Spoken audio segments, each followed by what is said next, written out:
welcome back to another edition of Run Through the A. I'm excited about this, guys. We got QB1, our pitcher, Connor Noland, with us. What's going on, Connor? Not much. I appreciate you having me on. Yeah, Well, excited. Thank you thanks for for coming coming on. on.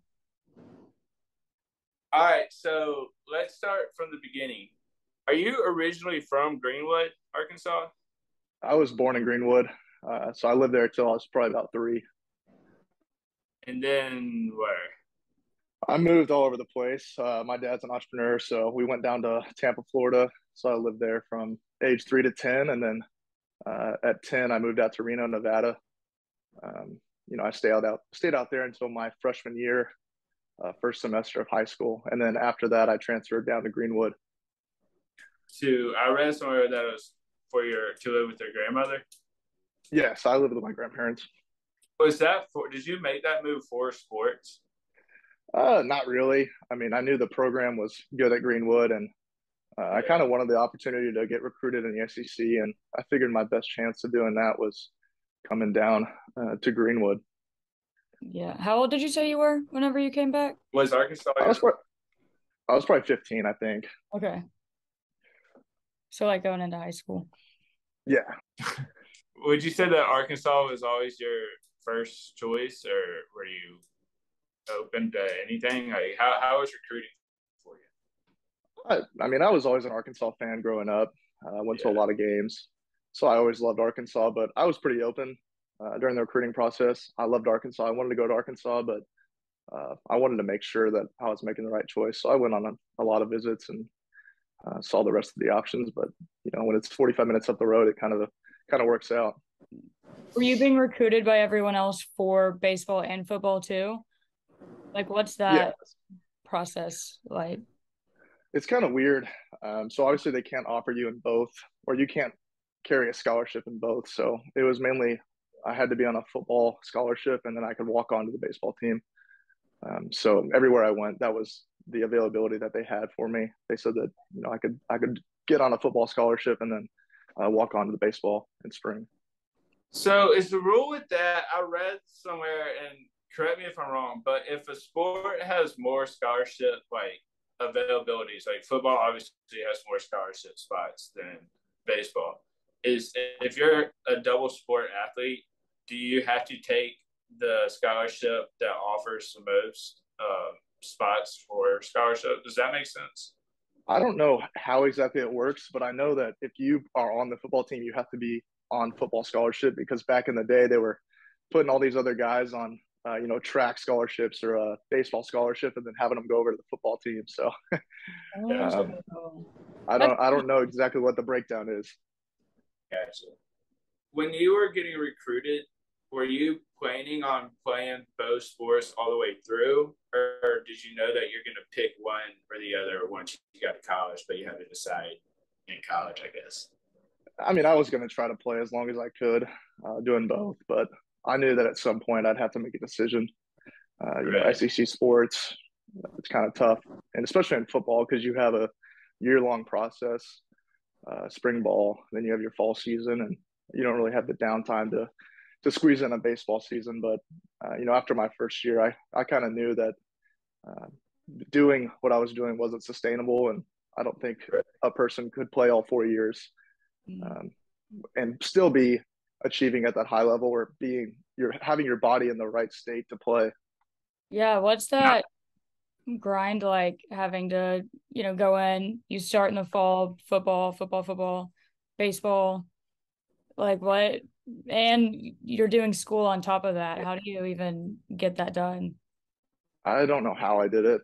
It was kind of ridiculous. Obviously, we're all student athletes first, and I had my classes, but I was bouncing back in the spring. I would go on a weekend trip with baseball, and then I'd come back and do spring practice during the week. It was obviously light. I wasn't going through full reps or doing a whole lot, but I was bouncing back from practices. So I'd finish up at football and then head down to the baseball field and throw. So I took it pretty easy. Yeah, and then study and try to pass my classes. Yeah. Great. So was there a point did you have like a specific like eye-opening moment where you're like, all right, baseball, I got to focus on baseball, or was it a gradual and then it just kind of that was your decision? How did that process come? It was pretty gradual. I mean, obviously, I started a lot of baseball games my freshman year, and I kind of saw Right. the opportunity there that, if I really dedicated my time to just baseball, there would be a better likelihood of me going to the next level or just having a more successful career. And we went to Omaha, and once you see that experience, you kind of get opened up to the world of college baseball and the competitiveness, and that really changed my view. Not to mention the Arkansas fan base, I think it's crazy. And what is the craziest fan base? I mean, you can't say Arkansas. Like, where did you get hackled the most baseball wise?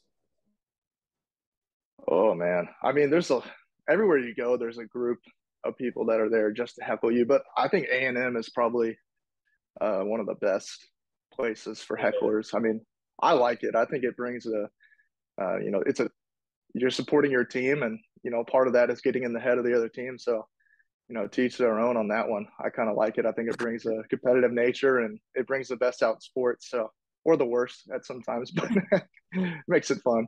Yeah. I was at the South Carolina game, and to me, that one was crazy. That one was really bad. I've seen a lot of crazy things, but some of the things they were saying probably get you locked up now. Yeah, that was something over there. That's when they were doing the Oompa Loompa chant to I was Robert about to Moore, say, and then it hit wasn't home that when run. they were heckling Robert Yes. so bad? They were getting into him, Yeah. and Coach Thompson on the third base line when he was coaching, they were getting into him pretty good. And normally they come after us, but when they start coming after coaches, they're pretty serious about their job. Yeah. That's crazy. And then I was actually standing kind of close to the bullpen for a lot of it, or y'all's.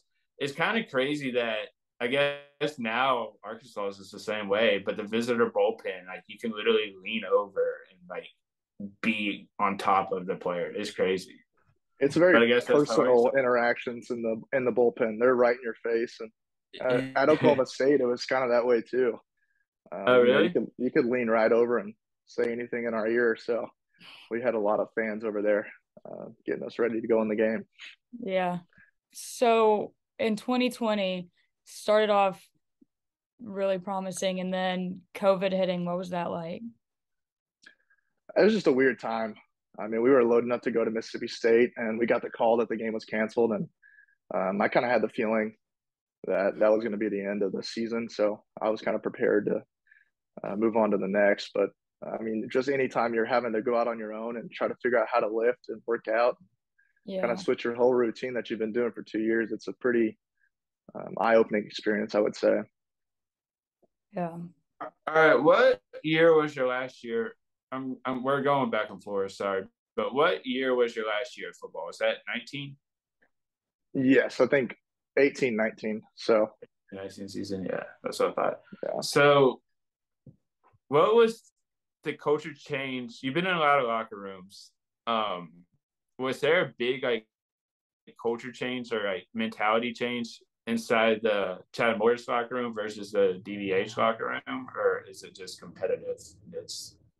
I think it's different. I mean, obviously, baseball and football are two different sports, and you're Right. dealing with 150 people in a football locker room, and a baseball, you're maybe pushing 38 or 40. So there's definitely cultural differences, and once you're established like DVH is, I think there's more of a standard that's set in stone, and everybody knows it can follow the culture. So Right. it's a lot different than implementing a new culture and trying to start a new foundation for a team. And Chad Morris, I feel like was still trying to set a tone in the locker room, but I just don't think it ever happened the right way. But like you said, DVH was, who DVH is, I guess, and that's who you're gonna be type thing. Yeah, definitely the track record of DVH is one of those things that everybody respects, and um, I think when you step in that locker room, you have to appreciate that and understand where you have to go and what you have to do to be a part of the team. Yeah. Yeah. What's it like playing under him? I know he's like serious business, stuff like that, but y'all still seem to have some fun. So Yeah, it's a good balance. I think you have to have fun. I mean, this is the most competitive and stressful sport. I mean, baseball is so inconsistent. I mean, if you're a good hitter, you go out there and you fail 7 out of 10 times, and you had a good day. So I think having fun is the biggest thing for a lot of these guys and myself. But DVH is definitely about taking care of business, but having fun on the backside once you have success, and winning is fun. I mean, that's the bottom line, and he really pushes that. You're going to have fun when you're winning, and when you're losing, you try to find a way back on that path to have fun. That's like the biggest knock on Twitter, I guess, for fans who talk smack back and forth. Is like DVH is old. He doesn't know how to do fun. Like, he doesn't do fun. The team doesn't have fun. But like, yeah, actually winning is fun. We've been winning since he's been here. So that is fun. I don't know. Yeah. Yeah, people say that. It's just different. I mean, when you're behind the scenes and you see how he actually interacts with people and what's actually being said within that space, it's not just seeing him on the TV when he's stern faced and looking pretty angry, but there's a lot of in between moments where he's having fun and getting the guys jacked up or trying to fire somebody up. That really makes him one of the greatest coaches. Speaking of that, what was really fun for fans was watching you and Opitz, and y'all had a chemistry like no other from what I saw. And he was always like pounding the glove and doing stuff. How's that as a pitcher to have a catcher like that? It makes a big difference. Opus was very good at it, and Michael Turner kind of replicated that this last season. He was kind of taking what Opus did for us, and it kind of just gives the pitcher confidence of, this guy believes that I can make the pitch. He knows what I need to do, and I just got to execute. And I mean, Opitz is a solid catcher, and I'm actually reunited with him with the Cubs right now. So I'm excited to get to throw to him again. Have y'all gotten to throw together a lot, or is that still to come? Still to come. He's down here training right now, so I'm sure here in a few weeks when I start throwing bullpens, I'll be able to link back up with him. Oh, he's in favor right now? Yes. We have a lot of guys that are training over at the facility. Yeah, it's a nice facility. A lot of you guys are still connected with the program. Yes, we're all training over there in the weight room, and then we're obviously throwing. So you kind of get to be around the team a little bit, and then we have probably 15 guys that are working out right now. Don't y'all still have lockers in there? Yes, there's a pro locker room downstairs in the facility, so there's not a ton of lockers, but we're finding ways in there. Yeah. Did you get to catch some of the fall ball stuff? I did. I went to, I guess, 3 of the scrimmages, the Rangers, and then one of the fall World Series games. Yeah. What do you think about that group of guys? Because I think it's different. It's very different. A lot of new faces. It's exciting though. Super talented pitching staff. There's a lot of arms out there, new guys, and then obviously you have your guys that are returning, Wiggins, Hagen Smith. You have your Will McIntyres of the world, and I think they have a really deep pitching group. And then hitting, I mean, they were swinging the bat well, scoring runs off of a talented instructional league team. Yeah, sorry. It looked like a solid mix of small ball and long ball, because I was at the Rangers and a few other things, and I was really impressed with what was going on. Yeah, it was good to see the small ball. I mean, that's a dimension that you don't really see or haven't seen in the past few years. We just kind of depended on the long ball, and they still do that, obviously. They hit a lot of home runs, and you have guys like Caleb Cali that are, showing off the power. So it was a good mix. His walk-up song is headed back to Cali, or going back to Cali. Yeah. It's fitting. Or Biggie Smalls, I guess. All right, so you got drafted 2022. How was that kind of waiting to hear your name called? It was stressful. I mean, the draft is not like anything else, not like the NFL or the NBA. It's a back and forth conversation, and you have to make a lot of decisions on the spot. So it's very stressful, and you're kind of just sitting around waiting for your phone to ring. So this might be a dumb question, but can you get multiple offers and deny? Like, can somebody call like a team, I don't know, random Diamondbacks call, right? And it's earlier, but you think that you can get better somewhere else, can you deny them? Is that how the MLB draft works? Yes, you could say no. So, I mean, you can have a team offer you, a third round in the third round, but they have the wrong number or the team isn't the right fit for you, and you might want to be somewhere else. So you can say no and move down the road and hope that someone calls later. Yeah. Did you ever do that? Is that part of your process? Yeah, I had a couple calls earlier in the draft, but um, the Cubs actually called me in the fifth round, and I actually turned that down, and then ended up going back with them in the ninth. So it's kind of just a back and forth game, and you're kind of playing chess, but it worked out for me. And negotiating. Yes. It's crazy how many of you guys ended up in Chicago. I know there's a lot. I was out in Arizona with Christian Franklin and Jake Reindl. He was out there also. So it's kind of getting to reunite with everybody, and it's kind of comes full circle. Yeah. Turner's out there. He's with the White Sox. I don't know if he's Yep. Yeah. He was out there. Peyton Powell. Lanzilli. Yep. And then I guess Zeb's with. That's crazy. He might be with the White Sox also. Yeah. So how's the grind of minor league baseball? It's got to be a lot. It's different. You don't really have a coach that's just standing behind you saying, "This is your reps. This is what you got to do. This is how many throws you're going to make today." So it's kind of self-paced, and you got to be pretty driven to just wake up every day and know that this is your job to play baseball and try to get your body in the best form to perform. Because aren't y'all taking like bus rides everywhere and no more flights and all that? It's got to be hard on the body. Yeah, there's a lot of bus rides apparently. I haven't been a part of that yet, but from what I've heard from the other guys, it's a lot of bus rides and video games. So there you go. Are you going? Well, I don't know if you know this yet, but are you going to South Bend next, or Myrtle Beach, or what? I don't know yet. Yeah. They haven't really said much, but I would assume it's going to be one or the other. Yeah. I don't know if I would like to be in South Bend, but if I have to go to Myrtle Beach for a little bit, I'll enjoy the warmer weather there. Yeah. I hear you. What was your favorite memory playing baseball or football at Arkansas? That's a good question. Oh, gosh, I have so many.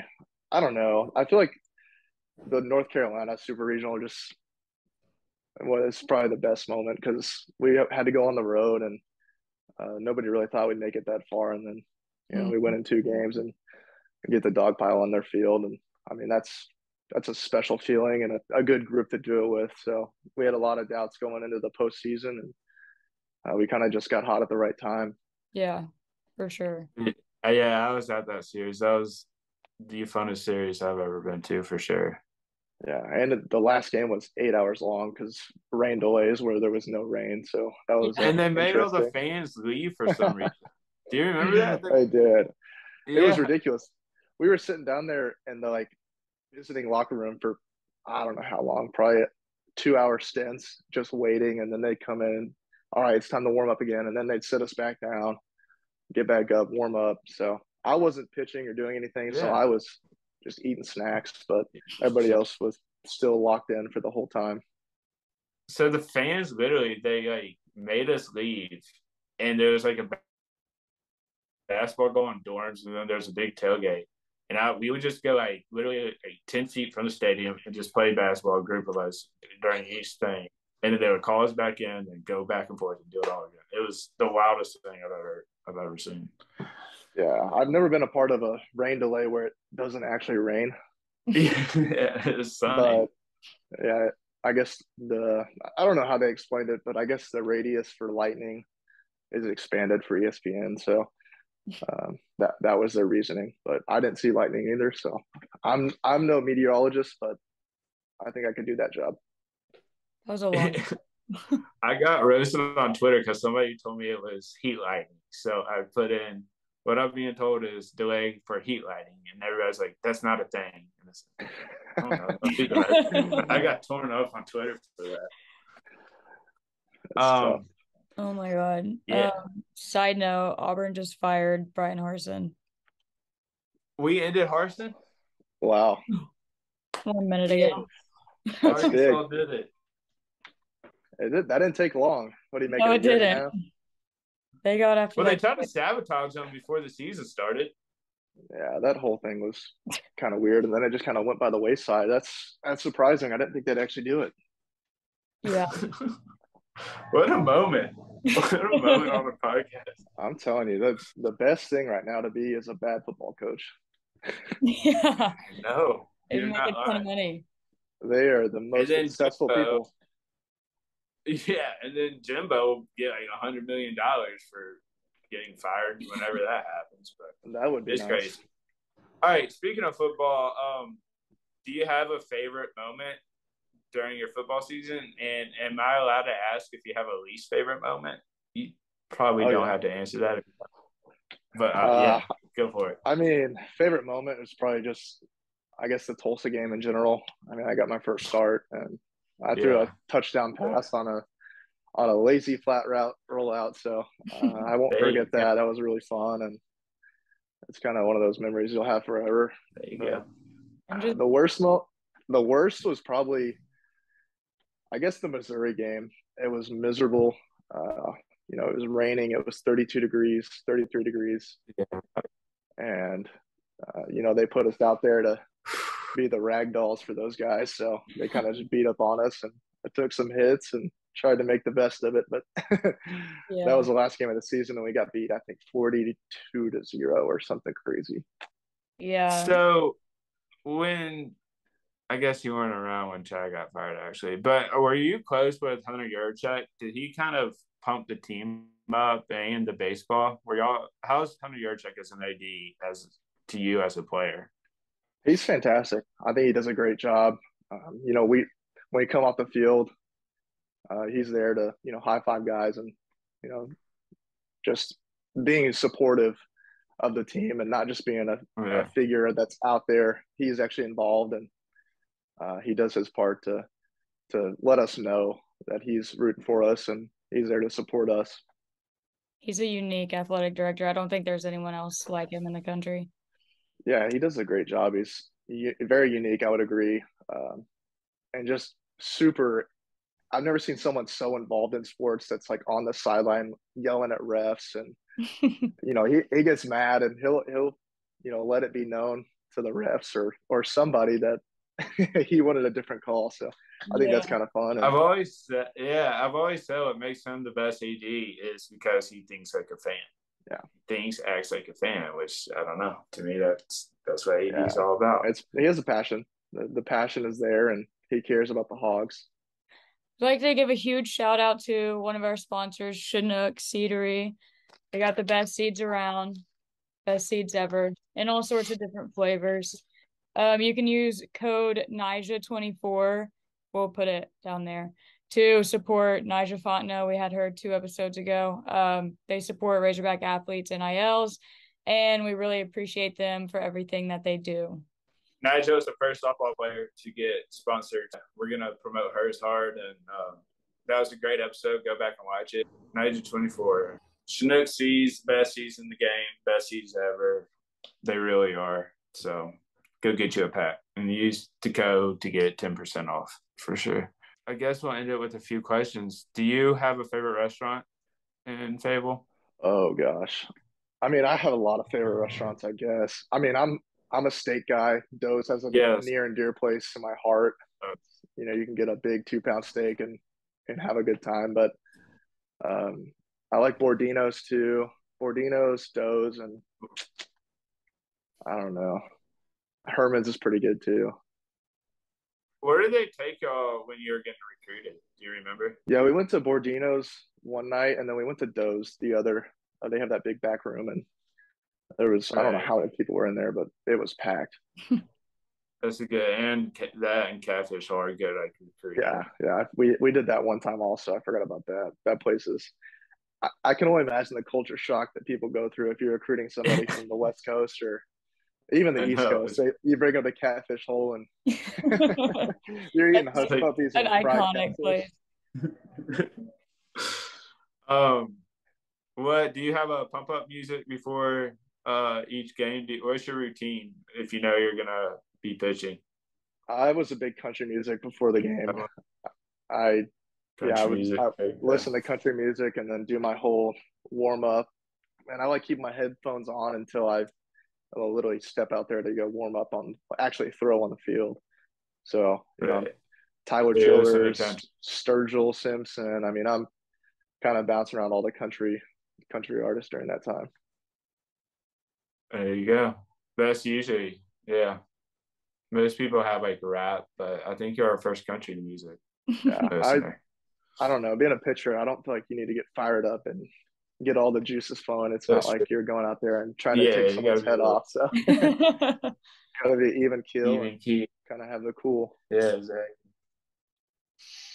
Um, I guess I'll end with one more question. Is DVH runs the Arkansas program like a professional program, I guess?